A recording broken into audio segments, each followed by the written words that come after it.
cómo Dios da una orden al profeta Oseas que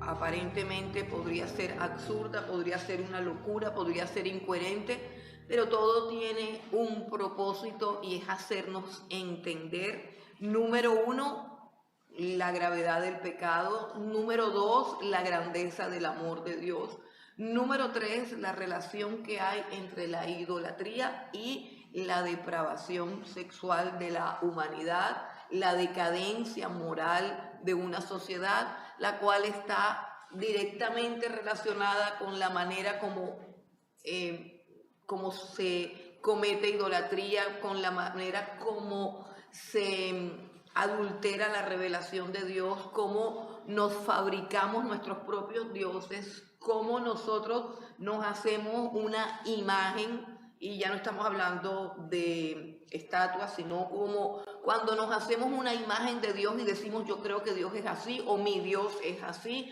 o el concepto que yo tengo de Dios es este, sin hacer caso a la revelación, es decir, a lo que Dios mismo dice acerca de su persona, a lo que Dios mismo declara en su palabra y a lo que Dios mismo demanda de nuestras vidas.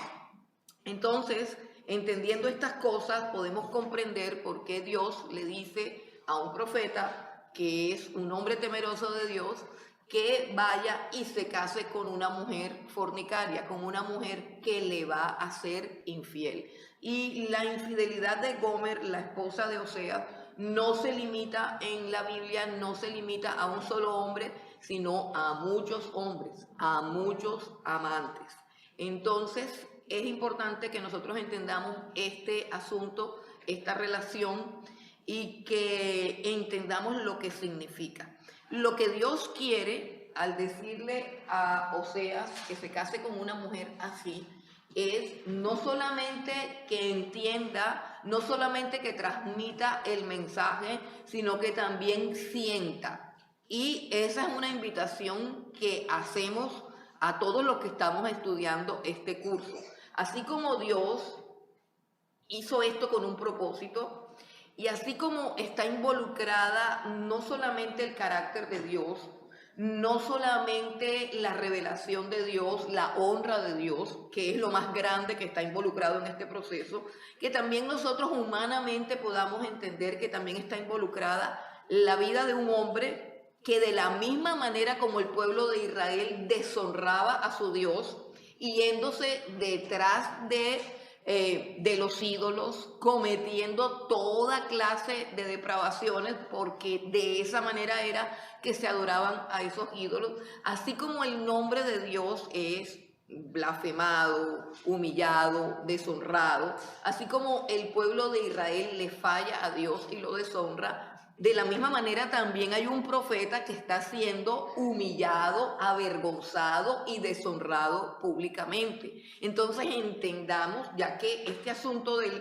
matrimonio de Oseas no es una parábola, sino una realidad que Oseas vivió, una experiencia que él tiene, entonces tengamos de pronto la sensibilidad de corazón para entender que aquí hay una vida que está atravesando por una vergüenza, por una desgracia, por una cosa terrible, y que Dios hace que ese profeta pase por ahí de la misma manera como él está pasando por esa historia de traición, de desprecio, y que el profeta también está sufriendo esto, o sea, que hay un hombre que está sufriendo lo mismo que Dios está sufriendo, quizás en un grado diferente, pero que este libro es el resultado de todo eso. Entonces, que seamos lo suficientemente sensibles para estar conectados con las emociones y con los sentimientos, y que podamos ir más allá de la letra, que podamos ir más allá del relato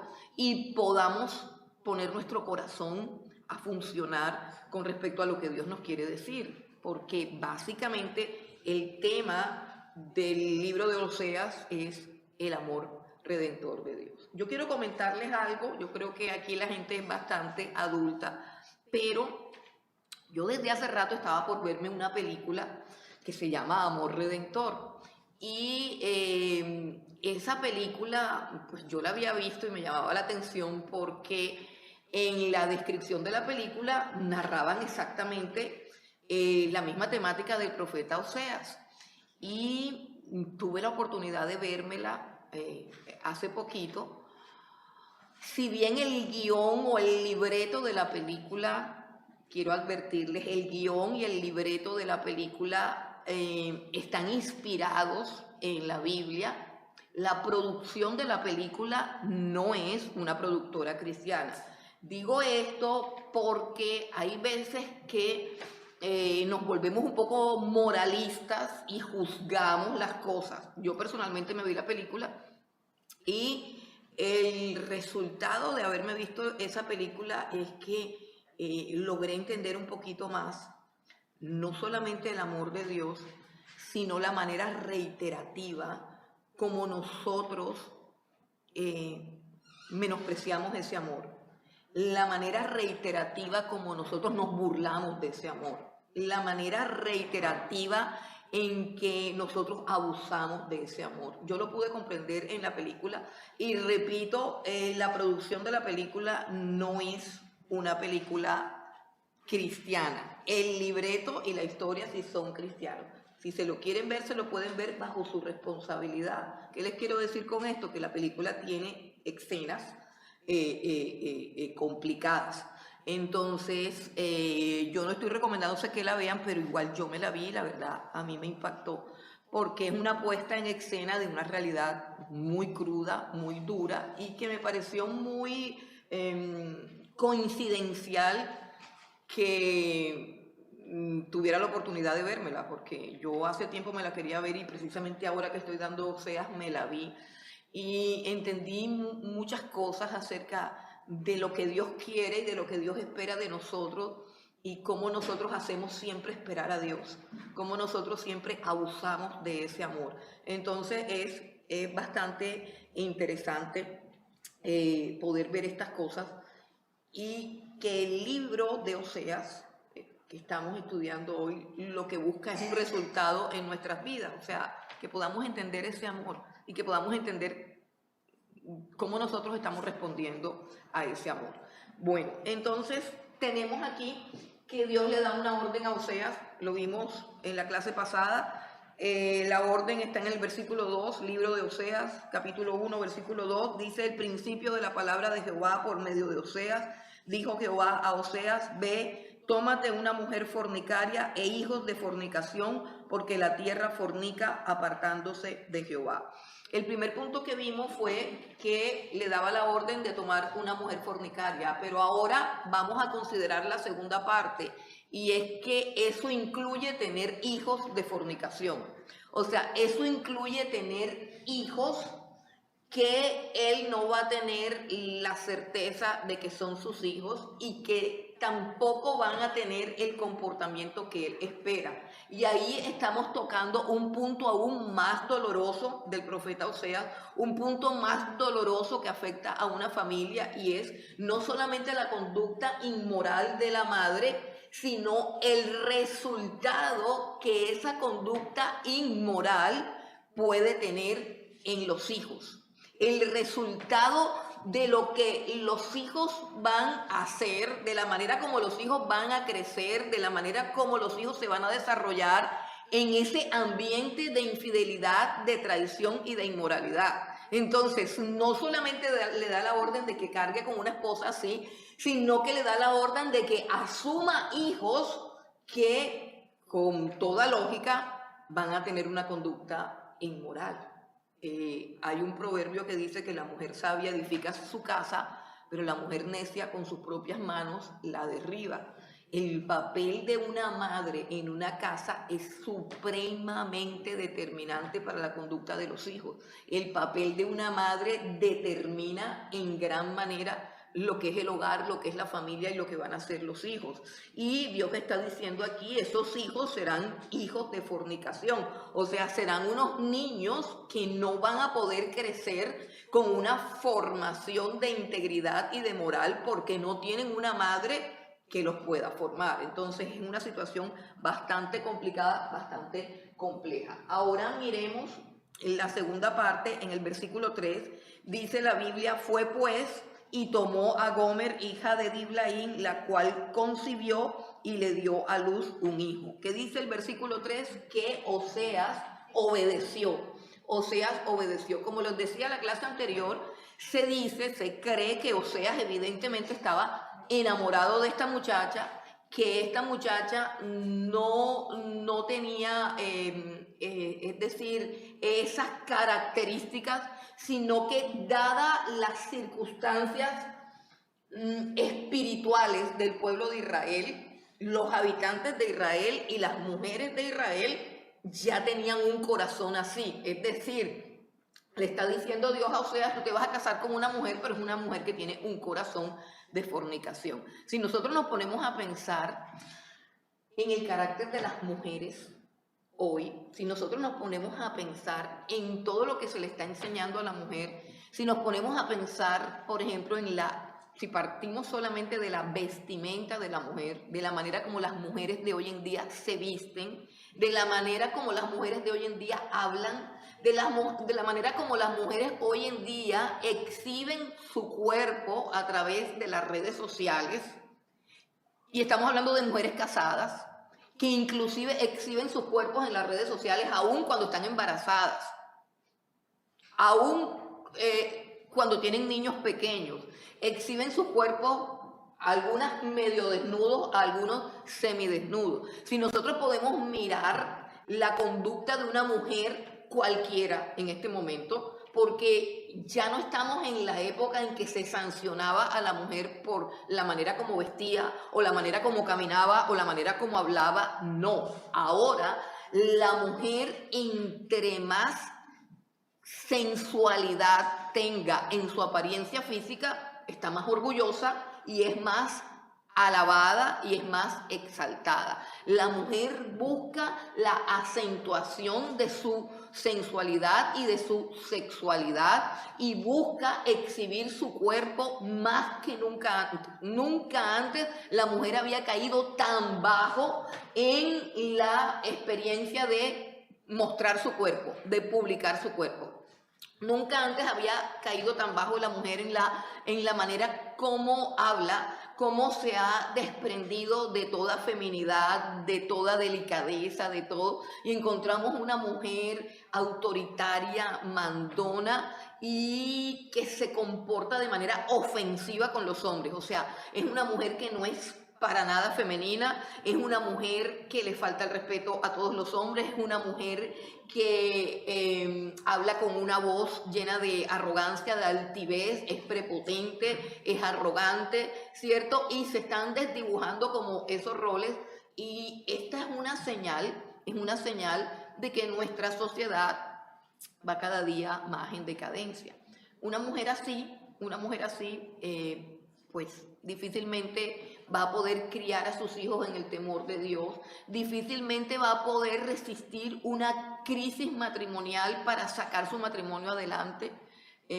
Bueno, y yo no estoy hablando de las mujeres de no sé de qué parte, yo estoy hablando de las mujeres que yo veo, ¿cierto? De las mujeres, inclusive muchas de ellas cristianas, muchas de ellas se congregan en las iglesias y pues tienen una vida inmoral, y ya eso no es motivo de escándalo, ya eso no es motivo ni de juicio ni de crítica. Toda la doctrina está enfocada en el empoderamiento de la mujer, en que la mujer no se deje humillar ni maltratar de nadie, lo cual es justo, lo cual es correcto. La mujer no fue creada para que la humillaran ni que la maltrataran, pero se ha convertido en una persona que, para que no la humillen ni la maltraten, entonces ella humilla a todo el mundo y maltrata a todo el mundo y se impone, se muestra, se vende, en fin. Yo pienso que mujeres como Gomer, o más bien que Gomer, representa a la mujer típica de esta época. Una mujer que se casa y dice, si no sirve, lo dejo, si no sirve, me busco otro. Si no sirve, nos divorciamos. Es una mujer que no le importa dónde dejar a los hijos. Es una mujer que simplemente le compra un celular a los hijos y se va, porque ella tiene que hacer su vida, porque ella tiene que prosperar, porque ella solamente defiende sus derechos. Y pues ya eso de la maternidad, ya eso de la feminidad, ya eso del hogar, eso es algo que atenta contra su personalidad. Es una mujer que tiene una manera de pensar y de vivir, pues, totalmente diferente. Es una mujer como Gomer. Así que Gomer es una niña como que adelantada a su época. Podemos decir que Gomer puede ser cualquier jovencita cristiana de estos tiempos, de las que vienen a la iglesia con el ombligo afuera. Usted no ha visto, porque yo sí las he visto. Sí, va a la iglesia con el ombligo afuera. Es que es más, hermano, yo a veces no quiero decir las cosas, pero hasta hace poquito le celebraron el cumpleaños a una pastora de una iglesia grande de Barranquilla y tenía el ombligo afuera. Entonces, una mujer que hasta donde supe hace poquito se acababa de separar del esposo. Yo no sé eso cómo funciona, pero así. Y es cristiana, y es pastora, y sigue siendo pastora, y entre más a la línea esté, y entre más cirugías plásticas se haga, entre más votos se pongan, entre mejor sea su imagen, más la van a adorar los feligreses, porque es exactamente la pastora que todos quieren.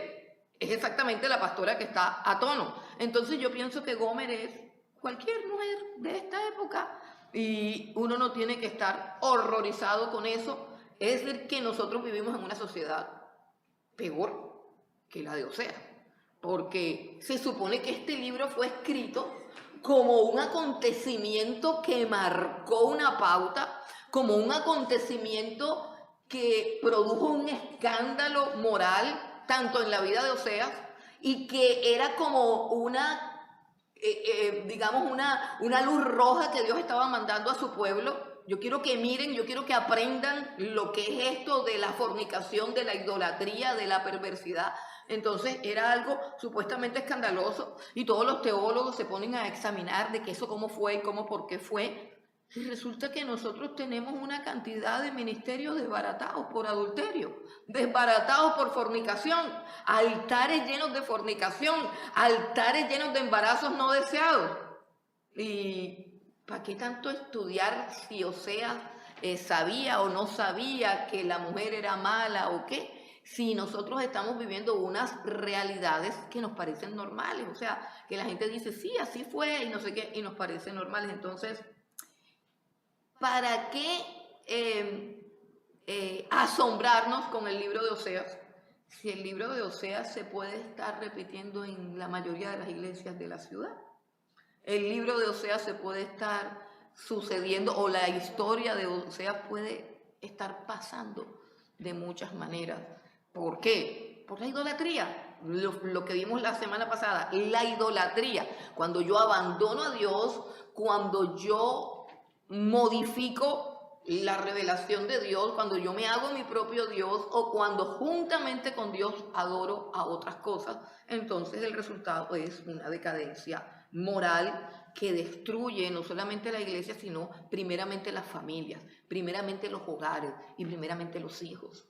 Porque ¿cómo conseguimos hijos temerosos de Dios si el temor de Dios comienza al interior de las casas, al interior de los hogares?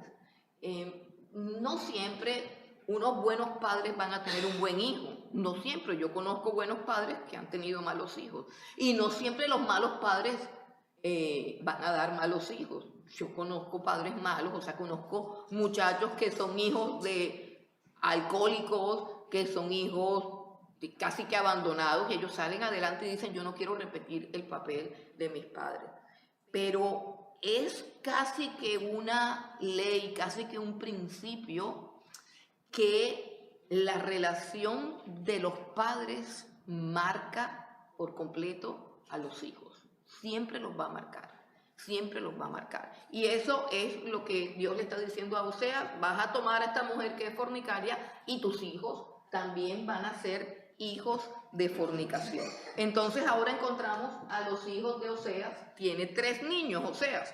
Tiene 3 niños. El primero le dice Dios, ponle por nombre Jezreel, porque de aquí a poco yo castigaré a la casa de Jehú por causa de la sangre de Jezreel, y haré cesar el reino de la casa de Israel. Aquí tenemos una profecía que, para poderla entender, tenemos que conocer la historia de los reyes de Israel. Y como no se la puedo contar completa, le voy a decir solamente qué significa Jezreel.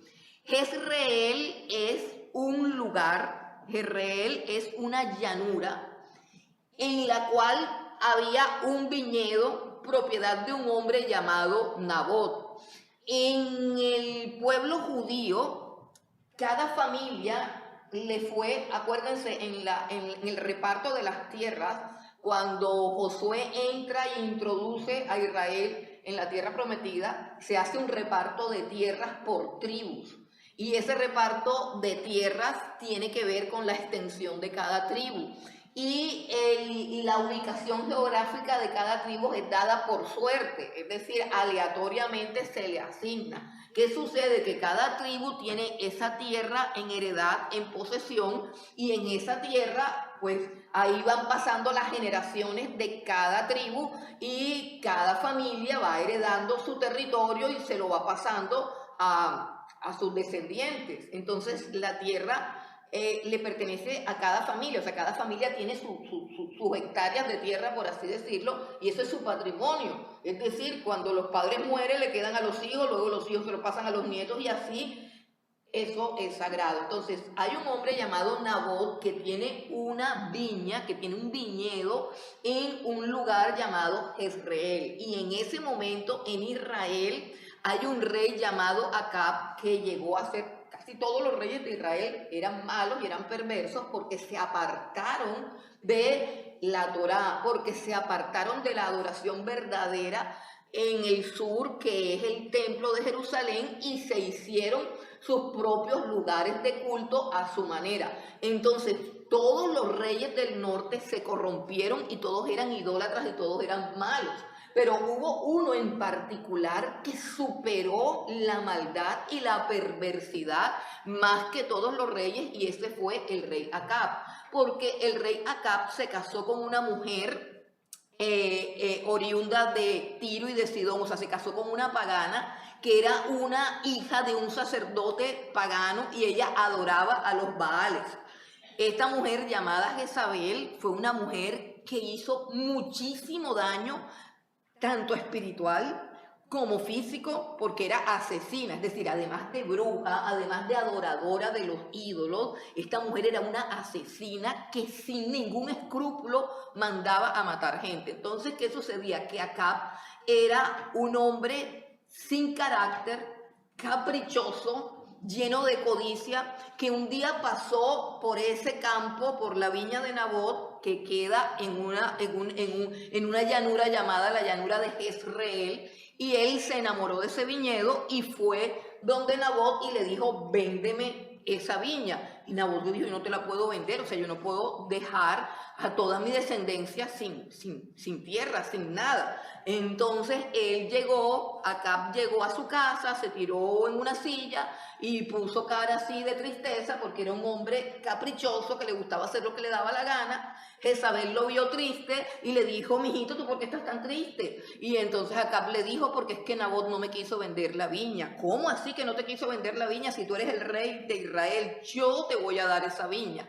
Esta mujer era de lo más perverso y de lo más diabólico y planeó hacer un ayuno. Entonces es una perversidad que tiene que ver con la religiosidad también. O sea, su maldad siempre la encubre con religiosidad, y eso la hace muchísimo más perversa y muchísimo más peligrosa, porque está escondida en una faceta religiosa. Además es la reina de Israel. Entonces es una cosa terrible, y ella planea un ayuno y le paga a 2 testigos falsos, hombres perversos, de que en medio de ese ayuno testifiquen de que Nabot blasfemó contra Dios, o sea, el propio acusador, o sea, contra el Dios de Israel. Y ella hace que todo el mundo apedree a Nabot y lo matan. Y luego que matan a Nabot, que lo dejan apedreado ahí, ella llama al rey, o sea, a Acab, y le dice: ya puedes tomar la viña.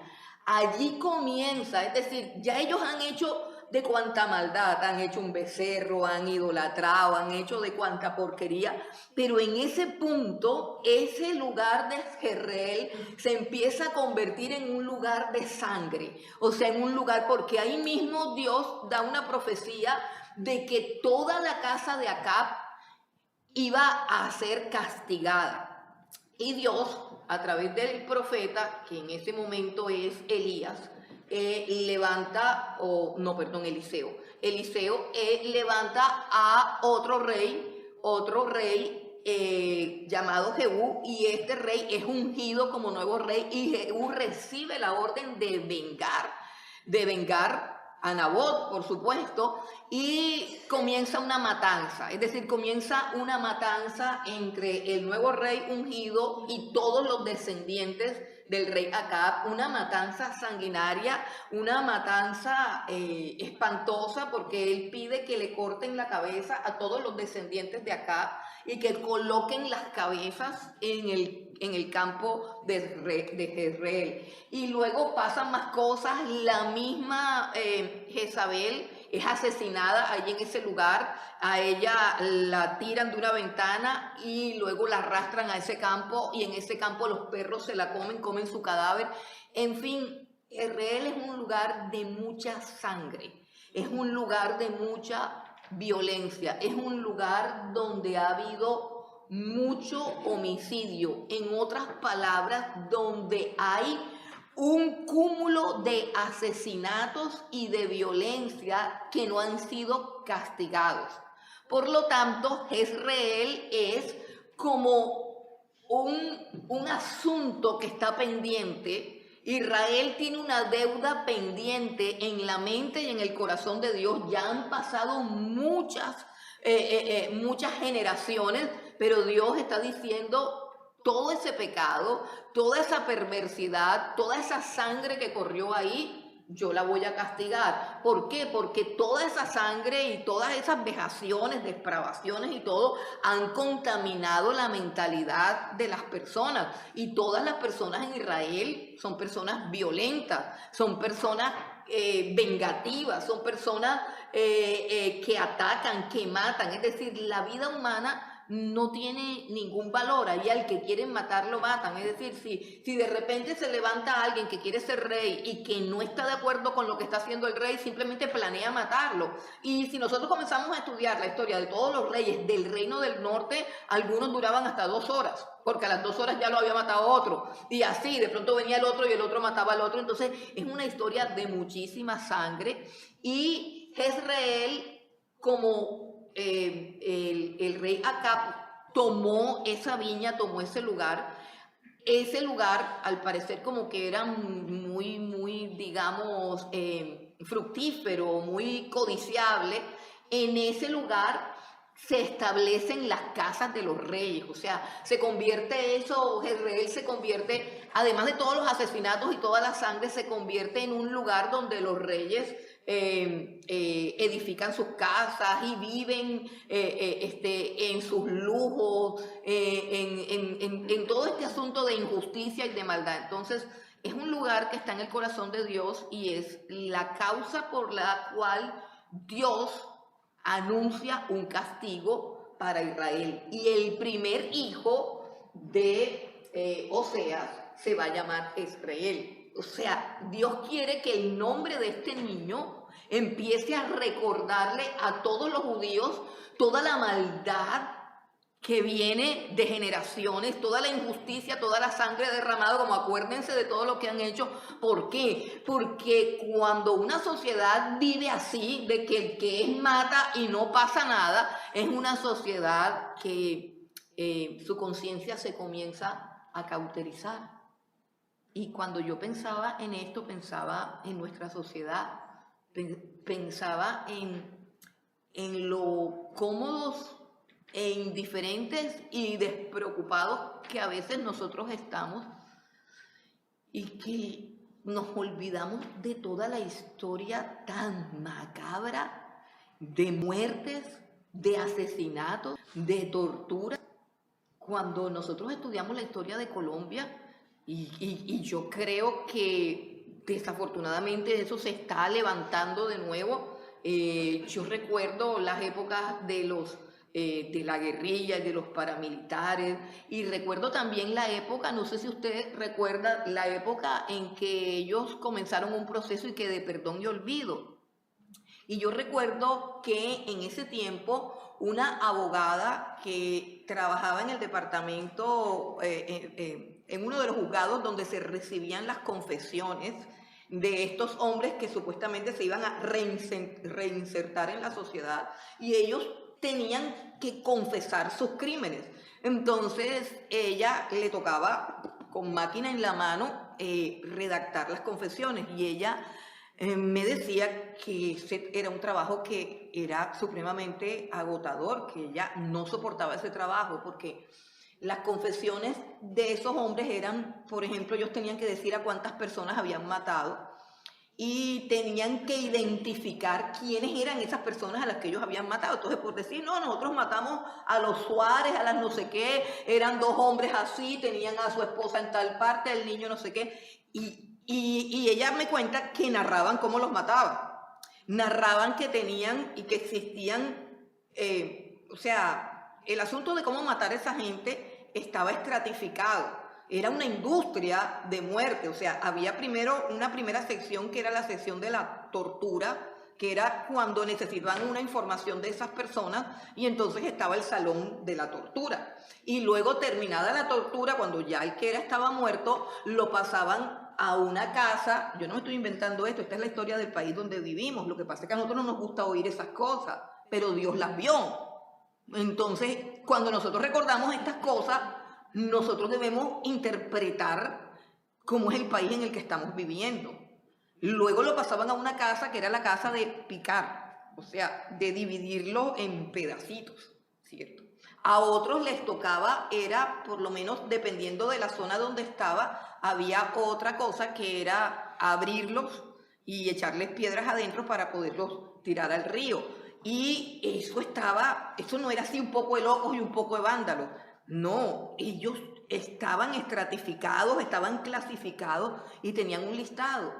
Y lo que ella me decía de lo que le impresionaba es que sencillamente ellos no estaban confesando porque estuviesen arrepentidos.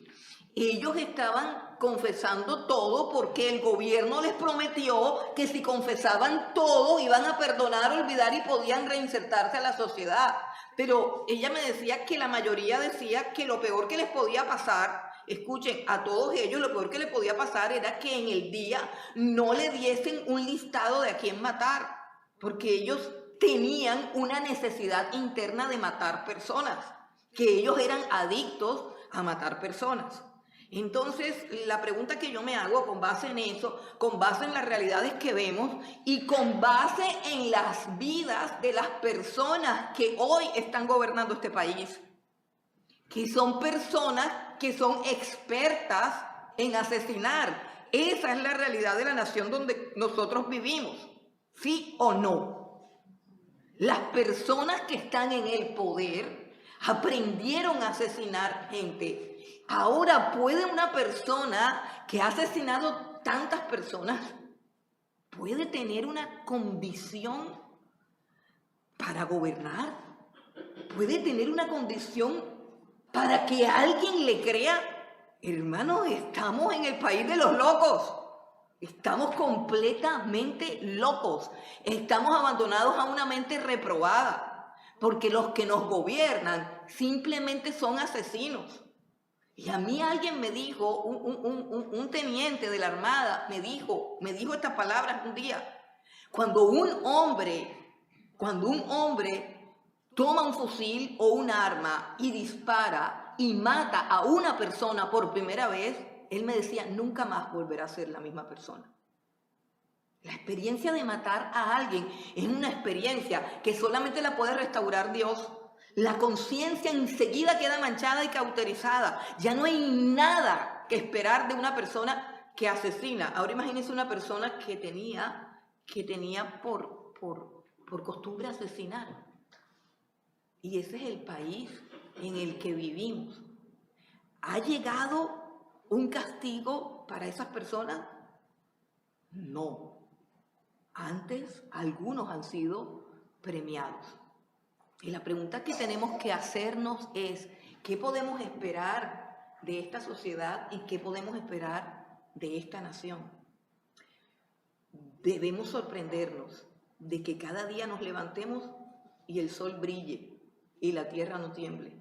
Debemos sorprendernos de poder vivir en un país en el cual de pronto puedes ver las aves y los pájaros cantar y todas esas cosas a pesar de tanta inequidad. Y ahí es cuando nos acercamos al concepto de la misericordia, de la gracia de Dios y del papel que nosotros como iglesia desempeñamos en esta tierra. Y la gravedad de que nosotros como iglesia abandonemos nuestro papel de intercesor, de ser luz, de ser sal. Que nosotros podamos entender que esta tierra existe gracias a que hay una iglesia que está de pie. Y que no somos los únicos, ni somos, no. Hay una iglesia que ora, hay una iglesia que ayuna y hay una iglesia que pelea. Hay una cantidad de gente valiente que está dando la batalla. Inclusive, hermanos, en el Senado, en el Congreso, Dios tiene una cantidad de personas, ejércitos de personas cristianas que se combaten en ese ambiente tan oscuro y tan corrupto. Dios tiene su gente y gracias a esa gente que pelea, que lucha, que intercede, que clama, es que nosotros podemos levantarnos cada día y salir a nuestro trabajo y salir a nuestra casa. Pero ¿cuánto va a durar? ¿Cuánto va a durar? Porque toda la sangre que ha sido derramada está en el corazón de Dios. Y eso es lo que Dios quiere mostrar. No sé cuántas generaciones han pasado, pero con toda seguridad que los habitantes de Israel, por la prosperidad que tienen, por la vida que tienen, han creído que todos esos crímenes ya pasaron y que ya ellos no van a tener que pagar por eso. Pero Dios lo tiene en su corazón. Y Dios le dice, ponle al niño Jezreel para que se acuerden de toda esa masacre. Luego dice que nació una niña. Dice, ahora después de que nació Jezreel, dice el versículo 6, concibió ella otra vez y dio a luz una hija y le dijo Dios, ponle por nombre Lo Ruama, porque no me compadeceré más de la casa de Israel, sino que los quitaré del todo. Mas de la casa de Judá tendré misericordia y los salvaré por Jehová su Dios, y no los salvaré con arco, ni con espada, ni con batalla, ni con caballos, ni con jinetes. Después de haber destetado, vamos al tercer hijo, después de haber destetado a Lo Ruama, concibió y dio a luz un hijo, y dijo Dios, ponle por nombre Lo Ami, porque vosotros no sois mi pueblo, ni yo seré vuestro Dios. Entonces tenemos a los tres hijos de Osea, que de la misma manera que los hijos, no sé si recuerdan también los hijos de Isaías, también tenían unos nombres así, unos nombres que tenían que ver con un significado profético de que lo que Isaías profetizaba se iba a cumplir y los niños tenían el nombre de esas profecías. Entonces es bien interesante esos modos que tiene Dios para hacernos recordar lo que Él ha dicho, para que nosotros llevemos en nuestro corazón las cosas que Él nos advierte. Entonces tenemos a los tres niños, el primero Jezreel, o sea, Dios recordando toda la injusticia, todo el pecado. Jezreel implica no solamente la sangre derramada, sino toda la idolatría, porque eso comenzó precisamente cuando Jezabel ingresó la adoración a Baal como parte del culto de Israel, y ellos la recibieron y ellos la aceptaron. Así como en la iglesia cristiana, para que no nos parezca tan raro, así como en la iglesia cristiana intervienen los mismos elementos que se utilizan en las discotecas, las luces de colores, el humo que finge ser la chequina de Jehová, los efectos especiales, todas esas cosas que se las inventaron en el mundo, pero que ahora hacen parte de la adoración en los altares de culto. De la misma manera, no es más nada, es lo mismo. Así también siempre ha habido una Jezabel que llega al pueblo de Dios y contamina la adoración, la contamina con todos los elementos paganos, y el pueblo dice que chévere, así es más bonita la adoración, así es más fluida, hay que evolucionar, hay que, etcétera, etcétera. Bueno, entonces está la segunda niña, que se llama Lo Ruama. Si se dan cuenta, si lo infieren, la palabra lo en hebreo es no, es la negativa, o sea, no en hebreo se escribe lo. o se pronuncia lo, porque el hebreo tiene otras letras, pero digamos que se pronuncia lo. No, Rohama es compadecida y la niña se llama no compadecida. Ami significa mi pueblo, pero lo significa no es mi pueblo. Los nombres del niño, de los 3 niños, son la profecía que Dios está dando. Acuérdense de Jezreel, acuérdense de toda la idolatría y de toda la violencia que trajeron a mi pueblo. Acuérdense de que ya he tenido muchísima compasión de ustedes. O sea, todo lo que ustedes han vivido es compasión. Es decir, todo lo que ustedes ven, que han pasado los años, yo no he hecho nada, han pasado los años y ustedes han prosperado, han pasado los años y todo sigue igual. Eso no es que yo esté contento, no, significa que yo he tenido compasión. Pero la niña de Oseas se llama Lo Ruama, se acabó la compasión, ese es el mensaje. Y finalmente el otro niño, o sea el más pequeño, se llama No eres mi pueblo, significa Israel vas a dejar de ser pueblo. Es una profecía. Oseas la está anunciando con su boca, Oseas la está viviendo en su experiencia y Oseas la está poniendo como nombre en sus 3 hijos. Ahora, tanto Jezreel como Lo Ruama y Lo Ami implican rasgos del carácter de Dios. Rasgos del carácter de Dios que Dios le reveló a Israel. Y ahí es donde está el punto. Nosotros tenemos que adorar a Dios tal cual como Él se revela. Si Él dice a mí me gusta esto, yo tengo que grabar en mi mente y en mi conciencia, a Dios le gusta esto. Y si Dios le dice a mí no me gusta esto, yo tengo que tener grabada en mi memoria, en mi conciencia y en mi corazón, a Dios no le gusta esto. Y yo quiero que vengan conmigo a Éxodo en el capítulo 20, que es el mandamiento fundamental que Dios le da a Israel para que ellos puedan tener una imagen clara de quién es Dios. O sea, Dios desde que llega a Israel le dice, yo soy así. Yo soy así, ¿para qué? Para que Israel tenga una imagen correcta de Dios. No te imagines cómo es Dios. No te imagines cómo es Dios. No te hagas un Dios imaginario. No creas en lo que te dice un hombre o una mujer acerca de Dios. Tú tienes que creer en lo que Dios mismo ha dicho de sí mismo. Y ese es el Dios que tienes que adorar. El Dios que dice, yo soy así. Entonces, es un Dios que habla tan claro y que se revela de una manera tan clara que hacer un muñeco, hacer un ídolo, cambiar la revelación de lo que han dicho es una atrocidad grande que se tiene que pagar caro. Se tiene que pagar caro.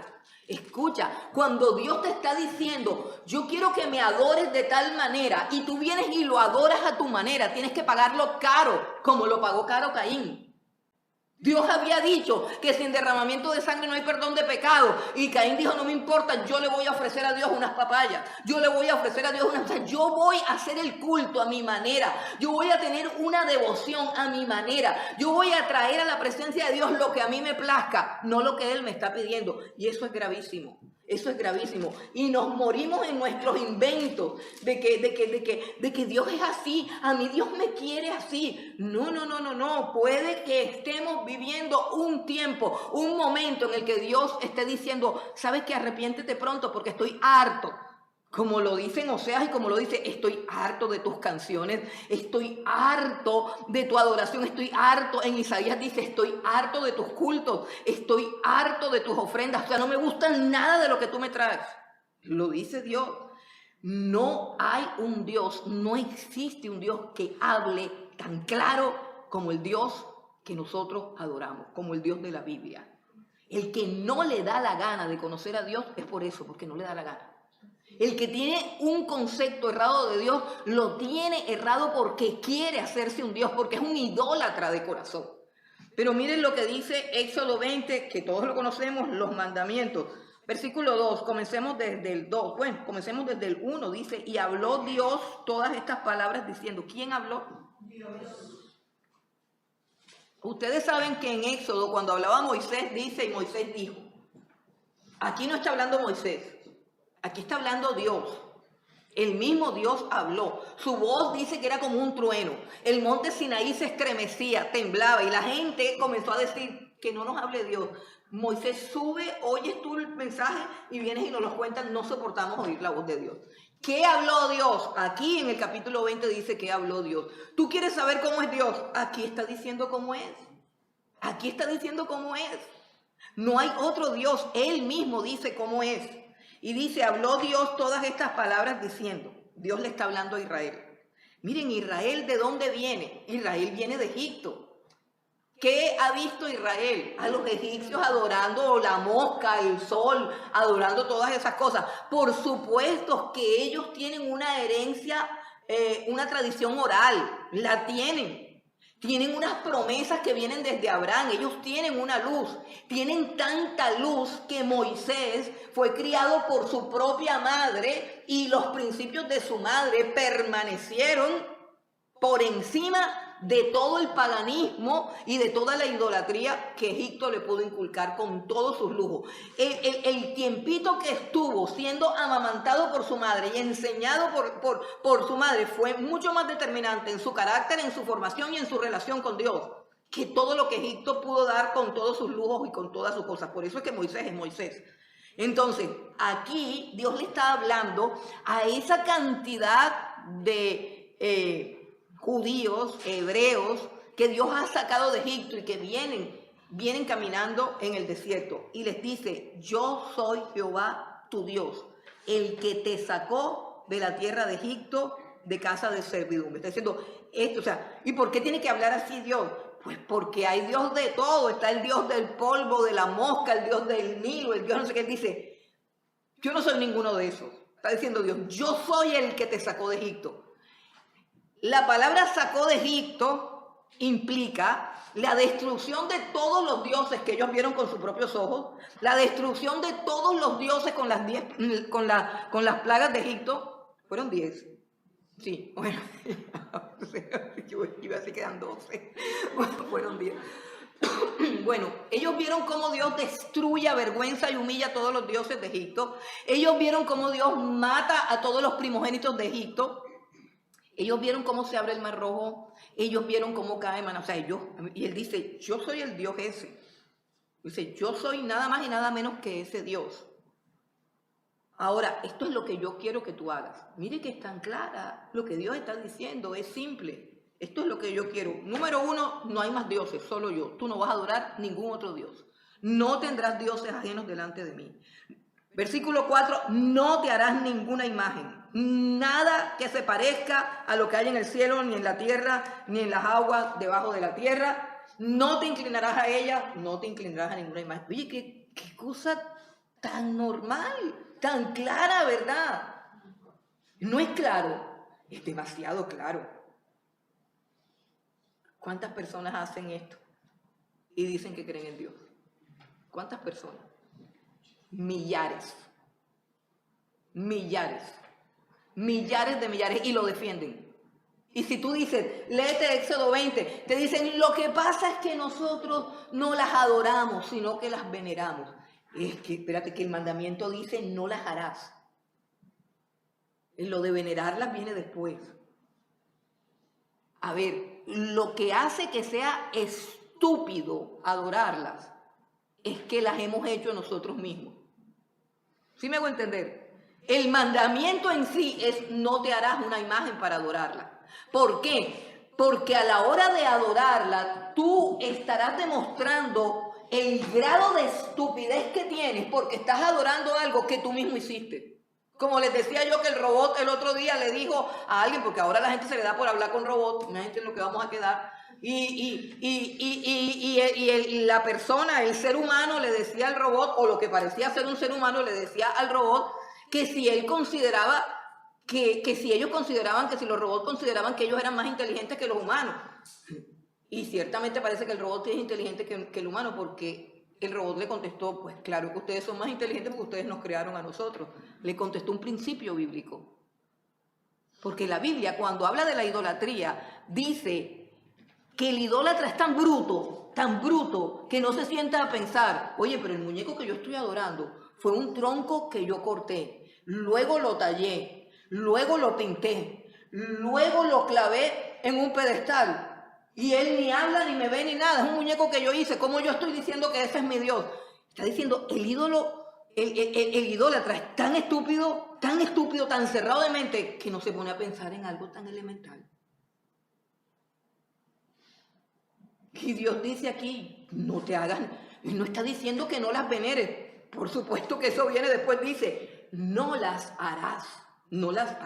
Solamente cuando las hago, ya estoy pecando. Y cuando me arrodillo ante ella, pues más. Pero ¿cuál es el problema? El problema es quién soy yo, dice Dios. ¿Por qué no puedes hacer ese poco de estupideces? ¿Por qué eso además de estúpido es grave? Porque una cosa es que sea estúpido. Pero tú y yo hemos hecho tantas cosas estúpidas, ¿cierto? Por lo menos yo he hecho muchas estupideces en mi vida.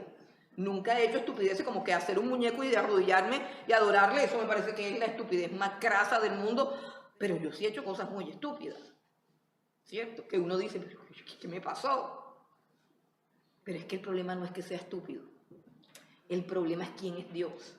Y dice, porque yo soy Jehová tu Dios. O sea, el problema no es la estupidez de hacerlo. El problema es mi carácter, dice Dios. No puedes hacer eso porque yo soy fuerte y celoso. Fuerte y celoso. Bueno, ahora está de moda que los maridos celosos matan a las mujeres. Ustedes han visto, eso es otra descomposición, no sé qué. La mataron, ¿qué la mataron? No, porque el hombre tenía celo, celotipia, es como una enfermedad ahora. O sea, porque una cantidad de trastornos mentales, total, el hombre se convence de que la mujer le es infiel o que se va a ir con otro y total la mata. Entonces, eso es terrible, peligroso, ¿cierto? Pero Dios está diciendo, además de celoso, soy fuerte. Entonces imagínense una persona celosa y fuerte. Él está tratando de decir que Él es un tierno y delicado ser lleno de ternura, amor y sensibilidad. Dios no está tratando de decirnos eso. Dios está diciendo, ¿sabe qué? Abre el ojo, que yo soy fuerte y celoso. Ah, pero es que yo quiero, es el Dios ese que tiene las pestañitas rizadas, los ojos azules y que es un mendigo que me toca la puerta y me pide que le haga el favor de dejarlo entrar.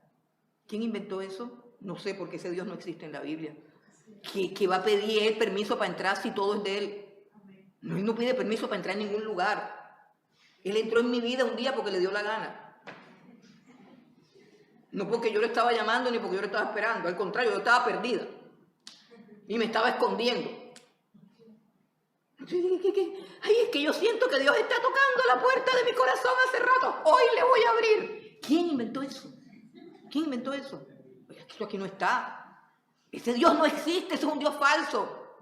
Que adoran porque es el Dios de la lámpara de Aladino. Le sobo la barriga para que me haga algo. Se lo inventaron. Es el Dios que yo decido aceptar. Y si no, no. Y si no, no. Vea, si yo no acepto el amor de Dios, me muero, me seco, me pasmo. Y muchas veces no lo aceptamos. Y ya cuando nos estamos muriendo, secando y pasmando, es que decimos, ay, sí, Señor, ayúdame. Ahora sí. Pero no es así como lo pintan. Él dice, mira, yo soy fuerte y celoso. O sea, son dos características peligrosas que hacen que Dios sea peligroso. Celoso es que no le gusta que yo ame a otro Dios. Y fuerte es que me va a dar duro si lo hago.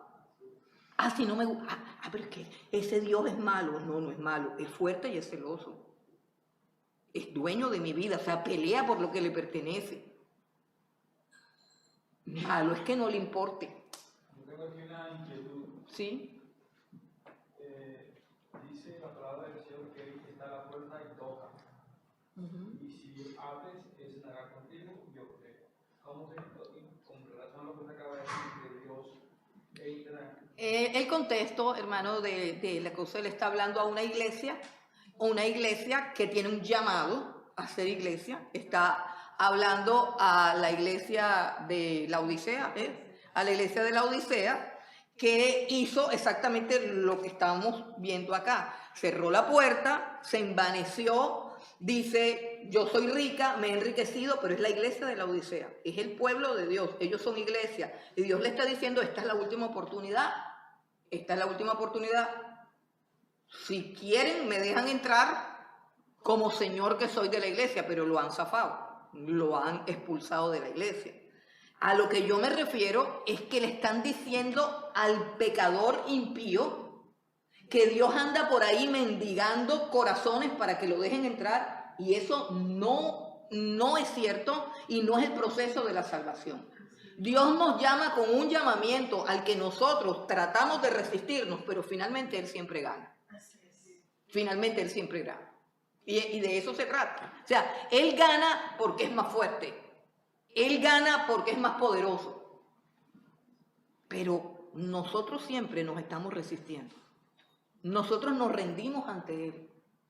Nosotros no decidimos que Él venga y entre un día así como de que razonamos y decimos, ¿verdad que Dios es lindo? Vamos a dejarlo entrar. No, hermano, antes que digamos eso, ya hemos comido bastante tierra, ya hemos caído bastante en el polvo, ya hemos recogido las consecuencias de nuestros errores, y lo que nosotros podemos ir es a pedir misericordia, a pedir misericordia.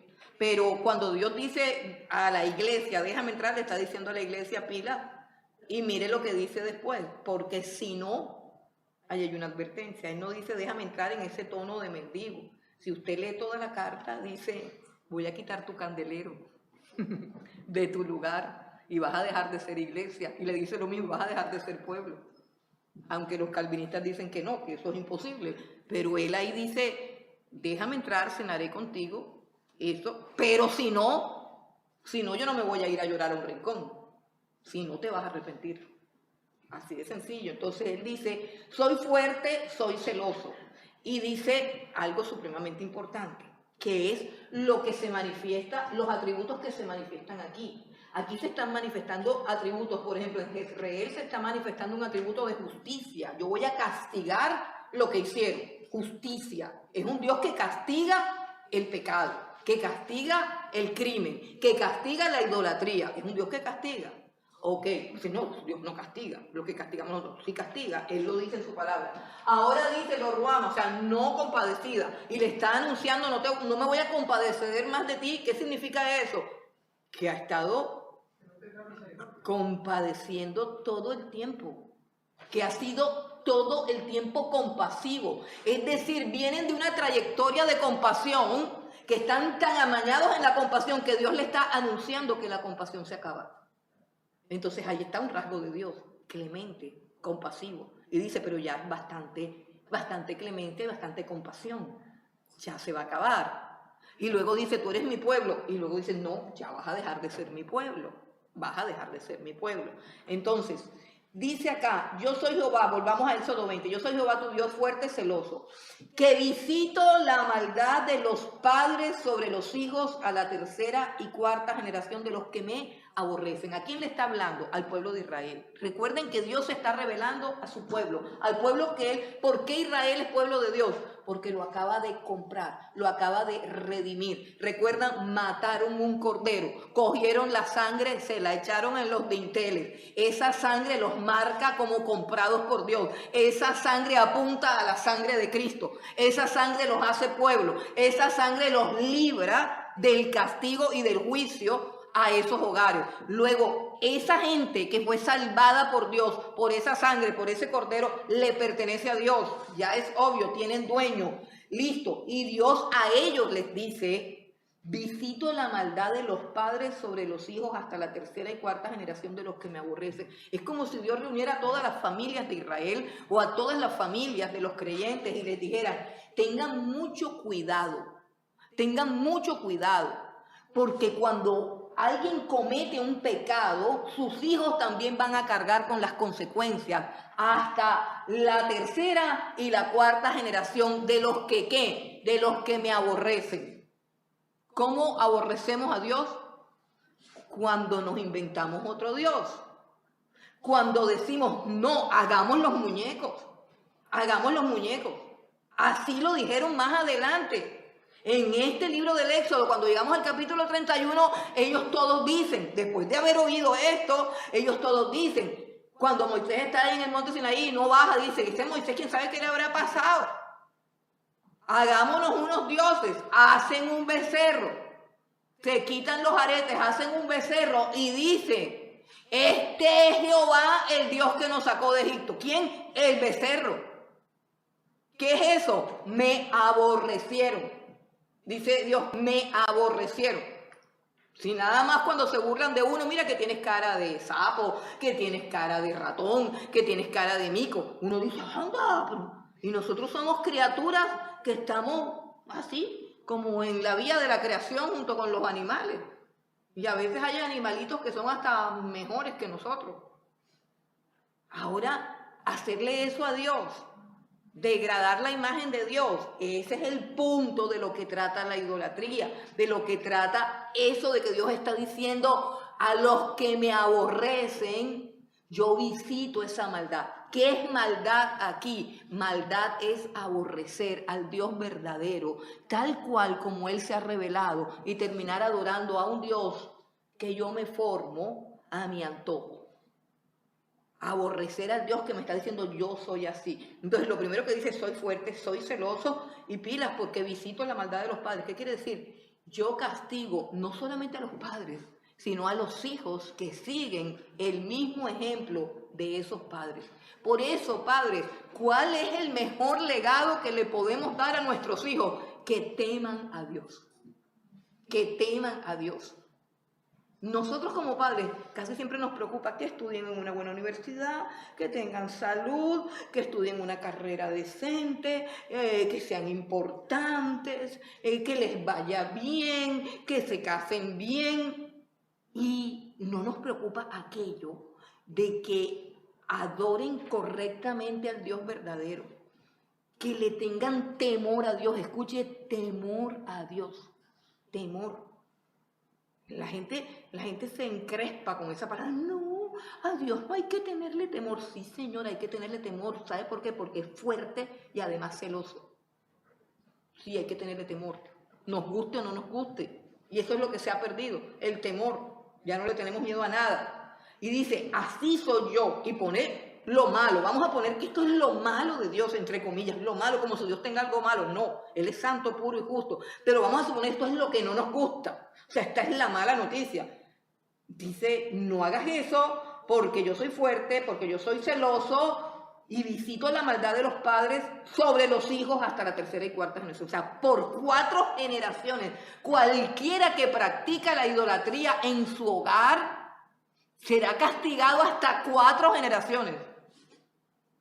Eso no es lo que dice. Eso es lo que dice. Oye, eso debiéramos enseñárselos a nuestros hijos desde que están chiquitos. Eso se lo debemos enseñar a Pablo, a todos, que se les marque en lo más profundo de mi corazón. Ten cuidado con ese Dios que es nuestro creador, porque es celoso, porque es fuerte y porque cuando va a castigar una idolatría, la castiga hasta 4 generaciones. Listo. Pero luego dice lo que a nosotros nos gusta. Lo que nosotros tomamos y desechamos lo otro. Y creamos un Dios tonto, un Dios necio. Y dice, hago misericordia a millares. Entonces, aquí hay 4 generaciones castigadas por la idolatría. Pero Dios enseguida hace el contraste y dice, pero mi misericordia yo se la hago a millares. Él está diciendo eso, pero no nos olvidemos de que hay generaciones que pueden ser visitadas por Dios. ¿Por causa de qué? De la idolatría. Y hago misericordia a millares, a los que me aman y guardan mis mandamientos. ¿Quiénes son esos millares? Dice, me aman y guardan mis mandamientos. Mire, nada más hasta ahí ya tenemos. Para que aseguremos que nuestros hijos no tengan problemas con Dios, con un Dios que de pronto los vaya a visitar con algo malo. ¿Usted ha pensado en eso? ¿Usted cuando sus hijos estaban chiquitos les dijo esas cosas acerca de Dios? Porque es que es mucho de lo que se habla y que de las ¿cómo es que se llama? Maldiciones generacionales y comienzan a hacer terapias y comienzan, esto no es de terapia, esto no es de encuentro, esto no es de nada, esto es de enséñele a su hijo a adorar al Dios verdadero tal cual como debe ser adorado.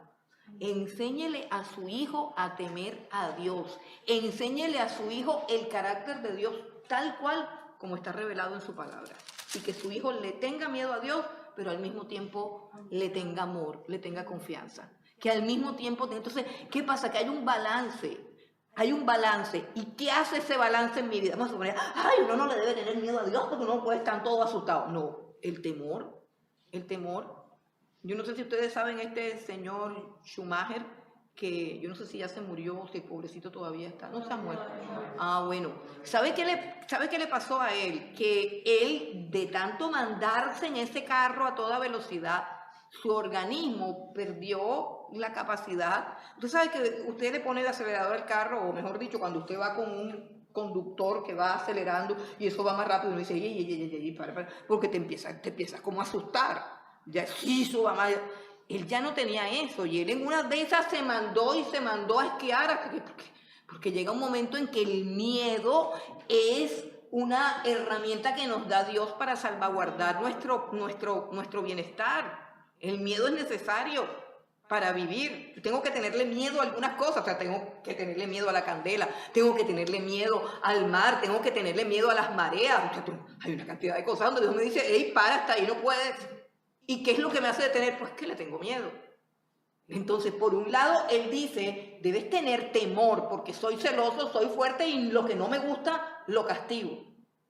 Por otro lado, dice, pero si guardas mi mandamiento, yo hago misericordia a millares. Entonces, ¿qué pasa? Que yo me sitúo en un lugar donde vamos a hablar humanamente, no le vayan a aplicar la teología al asunto. Yo voy a ser una persona que siempre voy a tratar de cumplir con los mandamientos. Me voy a pelar, por supuesto que voy a fallar, porque no existe ningún ser humano que pueda cumplir los mandamientos. Pero hay una gran diferencia entre alguien que se esfuerza y alguien que se empeña en desobedecerlo. Son dos cosas diferentes. Entonces, ¿qué pasa? Que si yo de un lado tengo el temor a Dios, que sé que es fuerte, es celoso, y del otro lado tengo mis fallas personales, es decir, traté de hacerlo mejor, pero no pude, fallé, me pelé, cogí rabia, pelé el cobre, dije cosas, me arrepentí. ¿Qué tengo de este lado? Un Dios que hace misericordia. Y en esa misericordia yo puedo confiar para todas mis debilidades, equivocaciones y errores. Es lo que Dios me está diciendo. Dios me está proporcionando un camino donde yo puedo caminar con tranquilidad. Es decir, de este lado, mijita, no cojas, porque de este lado yo soy celoso y fuerte. Y por aquí no te permito andar. Ahora camina por mis mandamientos. Pero ¿y si me caigo? Yo soy misericordioso con los que se caen. Entonces eso me produce a mí un norte, me produce a mí un equilibrio emocional y mental. Si fallo, Él no está para darme el garrotazo, no, si fallo, Él sabe que yo lo amo y trato de guardar los mandamientos. Entonces Él conmigo va a hacer misericordia, que es lo que ha estado haciendo, que es lo que significa la niñita, los ruama, significa... Has vivido en misericordia, has vivido de la compasión divina, has vivido por años y por generaciones disfrutando de su misericordia, pero ya se acabó. Ya se acabó. Eso es lo que quiere decir. Entonces volvamos otra vez a Oseas. Uy, Dios mío. Volvamos otra vez a Oseas y dice en el versículo 7... Dice, bueno, ustedes, recuerden, reino del norte, reino del sur, ustedes ya no son mi pueblo. O sea, de aquí para adelante viene castigo. Ahora, hablando en términos históricos, esta es la profecía, pero ¿qué está aconteciendo en la historia? Siempre que se levanta un imperio en la historia, ese imperio tiene una función. Dios es el que quita y pone reyes. Y siempre que se levanta un imperio, ese imperio tiene una función delegada de Dios. El imperio que se está levantando en el momento en que Oseas está profetizando es el imperio asirio. Y ese será el imperio que va a entrar a derribar y a destruir el reino del norte. Pero no va a poder con el reino del sur, no va a poder con Judá. Y mire lo que dice el versículo 7. Mas de la casa de Judá, o sea, de ustedes, recuerden, el norte es Efraín, Samaria, las 10 tribus del norte. Ustedes ya no son mi pueblo, ya no me compadezco más de ustedes. Versículo 7, mas de la casa de Judá tendré misericordia y los salvaré por Jehová su Dios. Y no los salvaré con arco, ni con espada, ni con batalla, ni con caballos, ni con jinete. Mas de la casa, o sea, miren que es increíble cómo Dios, siempre que manifiesta su juicio, y es un principio que gobierna toda la Biblia, siempre que manifiesta un juicio, manifiesta su misericordia. Siempre que Dios hace un juicio, por ejemplo, Él va a destruir Sodoma y Gomorra y saca a Lot con sus hijos. Misericordia. Y el resto, todos coman del culto. En el asunto del diluvio, voy a destruir a todo el mundo, pero no halló gracia. O sea, siempre Él va a manifestar misericordia. Siempre va a manifestar misericordia. Entonces por eso le está diciendo, yo tengo misericordia. ¿Qué necesitamos nosotros? Aferrarnos a esa misericordia y no hacer parte de todo el conjunto de personas que van a recibir, ¿qué? Van a recibir el castigo de Dios. Siempre debemos buscar su misericordia. Entonces dice, más de la casa de Judá tendré misericordia. Entonces, históricamente Asiria no pudo con Judá. Hay un texto, yo creo que lo anoté por acá, que ni se ve ya, Segunda de Reyes, no alcanzamos a leerlo todo, pero bueno, vamos. Segundo de Reyes 19, pero es que esa creo que es el texto de, sí, Segunda de Reyes 19,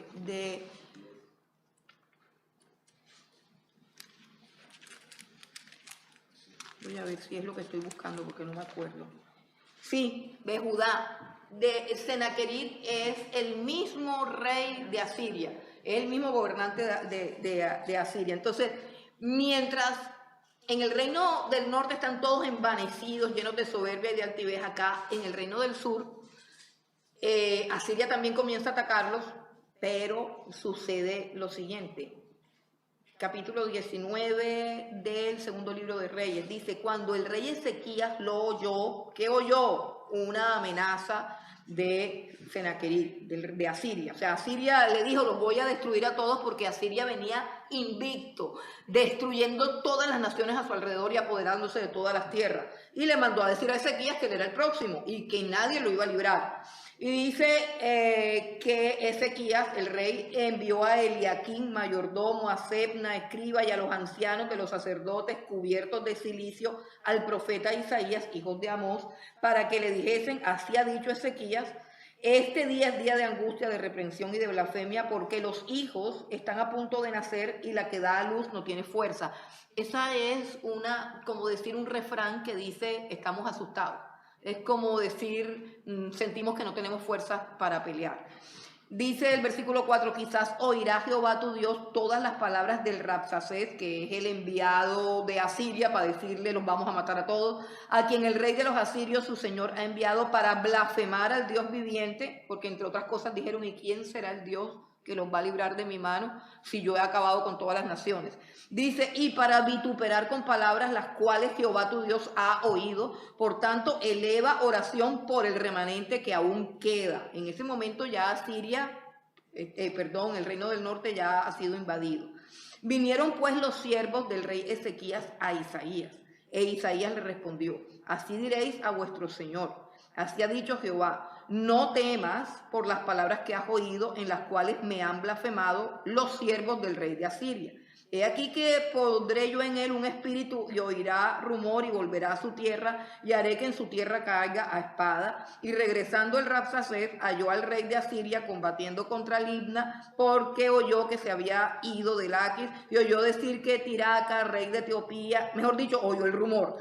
Entonces en el versículo 10 dice, así diréis a Ezequías, rey de Judá, no te engañe tu Dios en quien tú confías, para decir, Jerusalén no será entregada en mano del rey de Asiria. He aquí tú has oído lo que han hecho los reyes de Asiria a todas las naciones, destruyéndolas, y escaparás tú ¿Acaso libraron sus dioses a las naciones que mis padres destruyeron? Esto es Gozán, bueno, todas las naciones. ¿Dónde está el rey de Amad? ¿Qué hizo Ezequías con todas esas amenazas? Dice, tomó Ezequías, versículo 14, las cartas de mano de los embajadores y después que las leyó, subió a la casa de Jehová y las extendió Ezequías delante de Jehová. Mira qué lindo, este es un acto que a mí me encanta, me fascina, esto del rey Ezequías, porque fue un rey que mostró su confianza en ¿qué? En la misericordia. Él se aferró a la misericordia y él coge todas esas cartas de esas amenazas y las lleva al templo y se las coloca a los pies de Dios. O sea, él hace lo que todos debemos hacer cuando alguien nos ataca, cuando estamos viviendo una circunstancia amenazante, cuando nos llega una carta de desalojo, de embargo, un diagnóstico de una enfermedad terminal, lo que sea que te llegue, agárralo y colócalo en la presencia de Dios. Siempre me ha impactado lo que hizo Ezequías, siempre. Y lo he como adoptado como algo para mi vida. Cuando hay un documento o cualquier cosa, así sea el papel que sea, en físico, que me atormenta, yo siempre oro y se lo pongo al Señor y le digo, Señor, ahí te lo entrego, léelo. Ahí te lo entrego, mira, ¿qué voy a hacer con eso? Y de verdad que es algo súper efectivo entregarle esas cosas a Dios. Dice el versículo 16, la oración de Ezequías, inclina, oh Jehová, tu oído y oye. Abre, oh Jehová, tus oídos y mira. Y oye las palabras de Senaquerib que ha enviado a blasfemar al Dios viviente. Es verdad, oh Jehová, que los reyes de Asiria han destruido las naciones y sus tierras y que echaron al fuego a sus dioses. Pero es que ellos no eran dioses, sino obras de manos de hombres, de madera, de piedra, y por eso los destruyeron. Ahora pues, oh Jehová, Dios nuestro, sálvanos. Te ruego de su mano para que sepan todos los reinos de la tierra que solo tú eres Dios, que solo tú, Jehová, eres Dios. Bueno, sí, la verdad que quiero que se lean todo el capítulo allá, pero hay una parte que estoy buscando y es que realmente Dios le dice a Ezequías, no sé si es ahí o en Isaías 37, que Dios le dice a Ezequías que Senaquerib no los va a derribar, que ellos no van a ser atacados. ¿Por qué? Y dice, por amor a mi siervo David. Y ahí está la clave. Cuando él dice, hago misericordia a millares de los que me aman y guardan mis mandamientos. Está diciendo a la casa de David, o sea, por causa de David, miles de generaciones después de David obtuvieron misericordia. Entonces, ¿cuál es? 34, de ese mismo capítulo, del 20, del 19, 34, sí, correcto. Segundo de Reyes, sí, 19 al 34.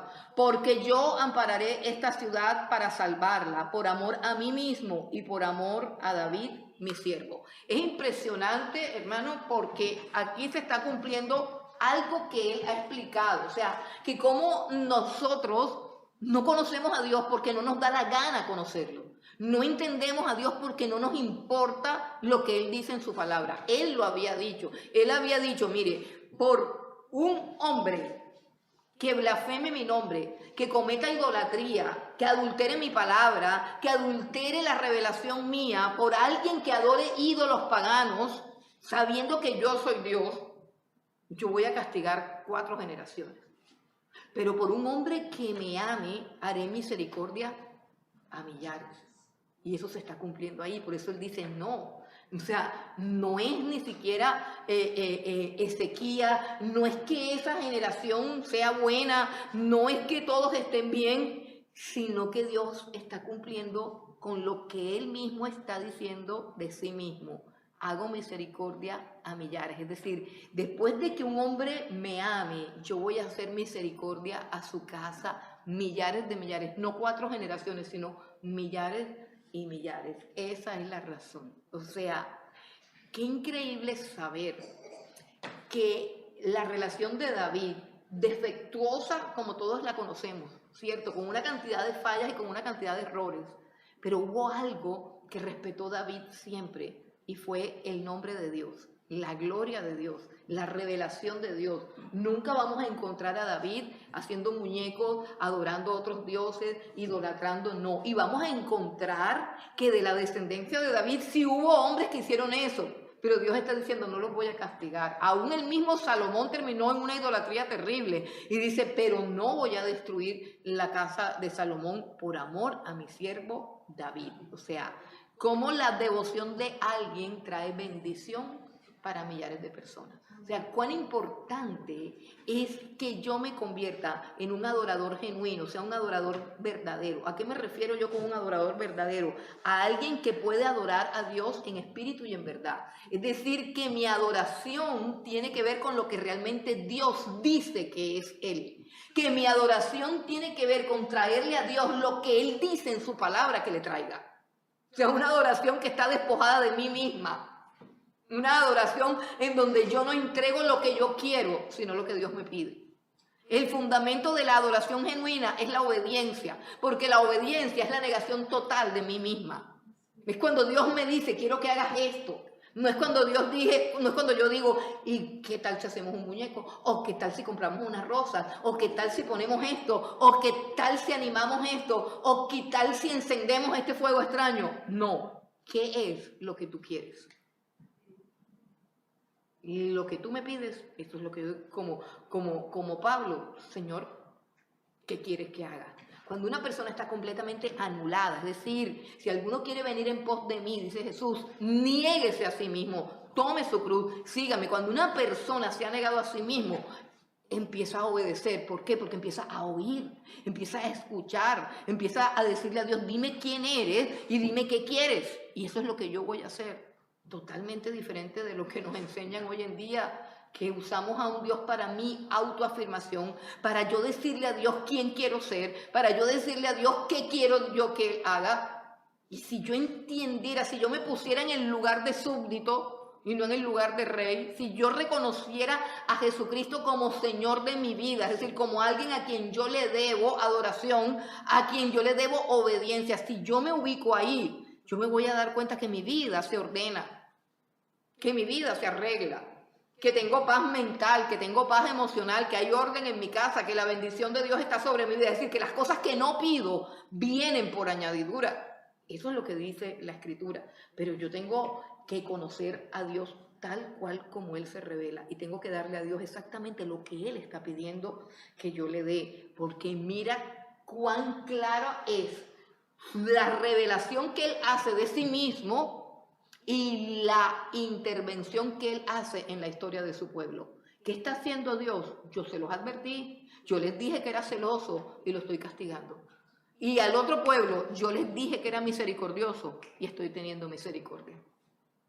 ¿Qué hay de diferencia en los dos pueblos? En ambos hay fornicarios, en ambos hay mentirosos, en ambos hay ladrones. Pero es que este pueblo dejó de adorar a Dios como Él pedía que fuese adorado. Este pueblo que es castigado es tan mentiroso como el otro, es tan ladrón como el otro, es tan carnal como el otro, pero tocó algo que no se toca, tocó el nombre de Dios, tocó la gloria de Dios, adulteró la verdadera y genuina adoración. O sea, Dios dijo de primero, después dijo no matarás. Después dijo, no mentirás. Después dijo todas esas cosas. Pero ¿qué dijo de primero? No te hagas imagen ni de mi persona ni de nada. Y no adores a ningún otro Dios delante de mí. Eso es lo primero. Tú quieres que tu vida esté en orden. Organiza la manera como tú adoras a Dios. Tienes que tener claro que la función principal del ser humano a quien Dios llama es adorar. Y que la adoración tiene que estar determinada por la revelación, lo que Él quiere, eso. Lo demás viene después, porque cuando yo aprendo a adorar a Dios como Él me pide, no voy a mentir, no voy a robar, ya esas cosas ya no las voy a hacer. ¿De dónde vienen los ladrones, los mentirosos? de los codiciosos, de los que adoran al Dios dinero, de los que siguen el evangelio de la prosperidad, el evangelio donde todo es dinero, donde todo es éxito, donde todo es gloria, donde todo es fama. ¿Qué puede dar eso? Gente mentirosa, gente tramposa, gente envidiosa. Cada uno se comporta según la naturaleza del Dios que adora. Así de sencillo. Primero conozcamos a Dios y luego nuestra vida cambia.